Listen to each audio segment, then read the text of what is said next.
কে কি ভাবলো সেটা ভাবতে বসলে তুমি কখনোই নিজেকে খুঁজে পাবে না। হ্যালো এভরিওয়ান, আসসালামু আলাইকুম। জীবনটা তোমার। যারা তোমার সমালোচনা করে তারা নিজেরাই তাদের সীমাবদ্ধতার মাঝে বন্দী। তুমি মুক্ত থেকো তাদের ভাবনার বাইরে। সবাই খুশি হবে যদি তুমি তাদের মতো করে বাঁচো, কিন্তু তুমি কি খুশি থাকতে পারবে? নিজেকে একবার প্রশ্ন করো তো। তুমি যেটা বিশ্বাস করো সেটা করো, কারণ দিনের শেষে তোমার শান্তিটাই আসল।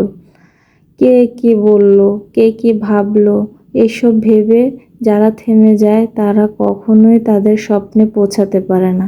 আসলে মানুষের কাজই হচ্ছে বলা, মানুষের কাজই হচ্ছে অন্যকে নিয়ে ভাবা, অন্যকে এগোতে না দেওয়া।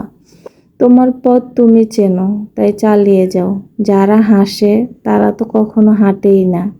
তোমার গল্পের লেখক তুমি, অন্য কেউ না। তাহলে কেন তাদের কথায় নিজের গল্প পাল্টাবে?